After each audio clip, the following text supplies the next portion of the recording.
we do probably have some new people today, so I will make sure that we tell people that we are. You can probably take that paper out of there. That's not helping you with the mouse. That we do want you to keep your microphone muted and your camera off, but we do want you to ask questions, especially today. Today is driven by your questions. We spent quite a bit of time setting up so that we could show you problems that we had in the bag, but also leave lots of room for people to ask their questions as we get to it. So you need to find your chat button and your raise your hand control. And you might want to know how to close the chat box and save the file. There are some other things here. So number one, make sure your video and microphone symbols are slashed, which means they're off. And we won't hear anybody slurp coffee or anybody talk to somebody else in the room. We won't see you petting your dog or in your robe, as you might be.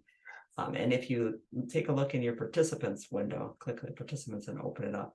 That may be where your raise your hand control is, or it might be in reactions, but someplace there's a raise your hand control, which lets you raise your hand. And on our participants list right now, Bob Dosh has his hand raised. Yeah. And we can say, go ahead, Bob, talk. Well, good morning, everyone. Good morning.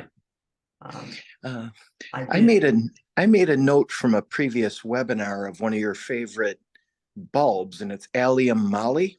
Yeah. And I'm already thinking ahead for fall bulb planting. Question is, do you think I might readily find that at some of the better nurseries? Or if not, I made a note, but I lost it on maybe the mail order companies that you think are some of the better ones for ordering bulbs. For bulbs, we've used Brett and Becky's bulbs for years and years and years, and they had Allium moly the last time I looked. And McLaren Zimmerman was a two that we use a lot. Yeah. There are a lot of good bulb companies, and a lot of them get their bulbs from the same places. Some of them are bulb growers, but most of them are bulb brokers. So they're buying their bulbs in. Brett and Becky's, for instance, grow a lot of their own daffodils, but they go overseas every year to go look at the fields of growers in Europe and whatever, and pick out bulbs to say, I'll have 1,000 of those and 20,000 of those. Allium moly we've actually seen in some of the box stores even now. Occasionally, yeah. So it's definitely out there. Yeah. Well, what we do at bulb time is we just cruise the stores and look for the unusuals, because every now and then somebody gets an order that isn't typical. Yeah. And shoot, I'm remembering now that I had a picture from you, Bob, that we were going to put into today's presentation, and I forgot to put the picture in. You did. Oh yeah, but that's okay. We can describe what it is. The Allium moly is a small allium. For those of you who are used to thinking of alliums, it's a giant allium. This one's only about 6-8 inches tall and has a spray of yellow flowers. It's called Sunny Twinkles in some books. Very pretty little plant. It comes up, it does its thing, it goes away, it multiplies, but does not get crazy. So it's a nice mod. It's Allium moly, M-O-L-Y. Thank you. And one thing, could you spell the name of that mail order company just in case? Becky, did you say? Oh, it's the name of the two owners, Brent and Becky, B-R-E-N-T, and Becky with an S, bulbs. Brent and Becky's bulbs. And they've been around. They were Daffodil Mart, and then they sold out to somebody who gave them a great deal and made them many promises, and then didn't maintain the integrity. So they started a different company, but they're a third generation daffodil grower. So they're good people.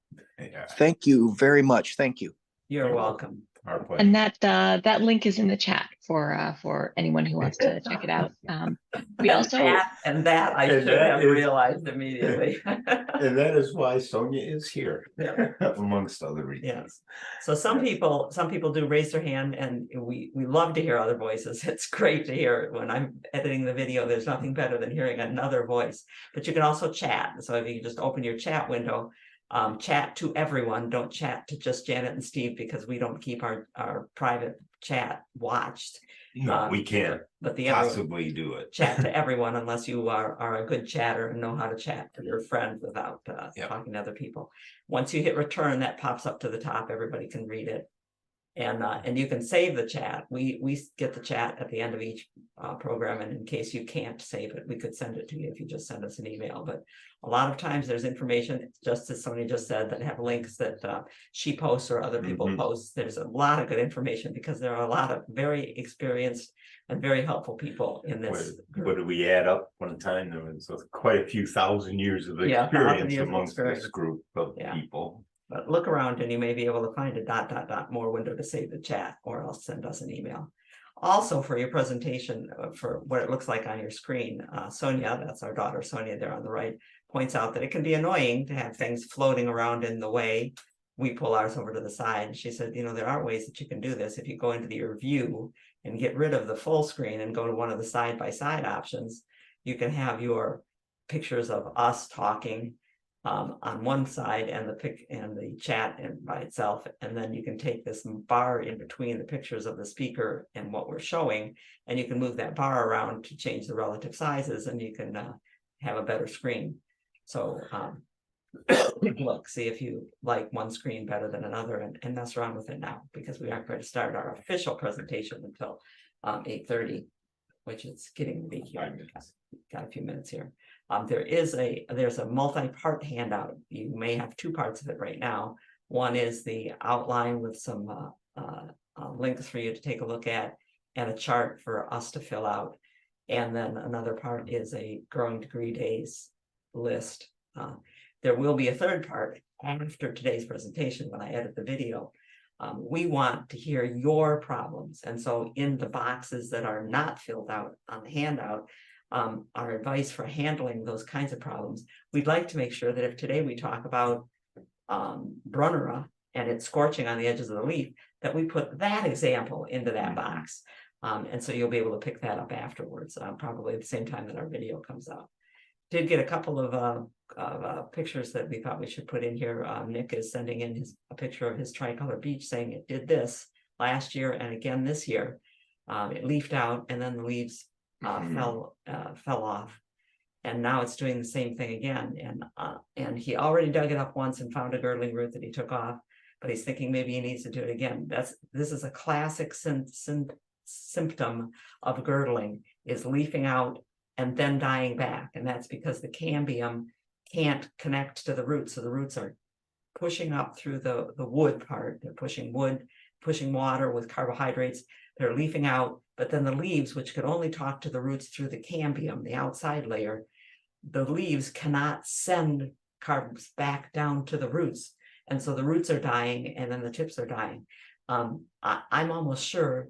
You want to hand me one of those little guys, that little the 4-inch pots roots systems? I'm almost sure, Nick, that you do have this problem.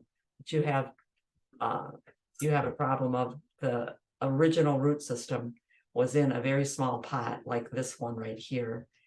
You can kind of see where the roots are bent down and shaped in a 4-inch pot shape, and even smaller than that is a little ball. You know what? On the inside. Stop share, Steve. Yep.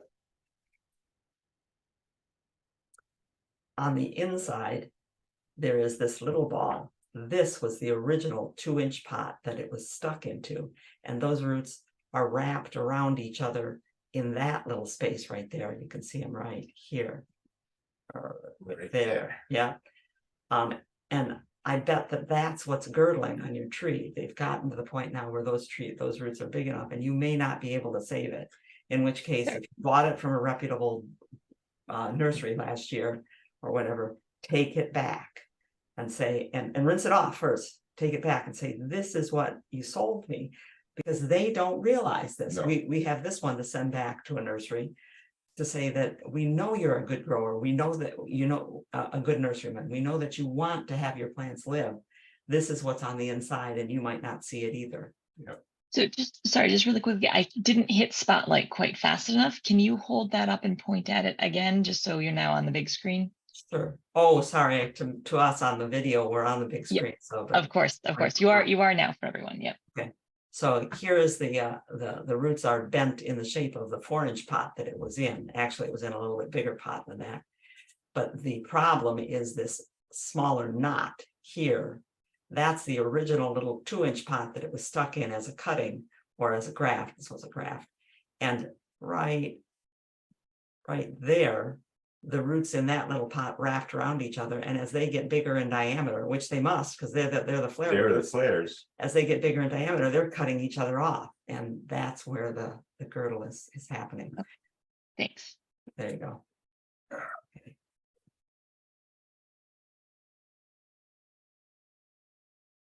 Thank you, Stephen. Okay, so that's one issue that we heard about, and it is 8:30, so we'll get started and we'll send back to people. We answer a lot of questions each week because they come to us, because that's what we do, because we love to learn about this fir tree, which probably does not have needle cast, which is a terrible thing that tree care companies Always lump say. a lot of things together. And some other problems, but we'll go past those. I'm out of control, Steve. If you want to click me And again. let me quickly say too that I have a couple of questions that were in the chat and I have them logged. So we will get to them at the first Q&A break. Okay, so when you Okay. see a questions screen come up on our screen, it means go ahead, open, raise your hand, and we can talk or chat, or we'll handle chat questions then as we go through. Like Carrie, you'll see an email from me, Carrie, about your wet area on your hill. Wonderful plants that you're putting in there, and some suggestions that we have. Are you ready, Stephen?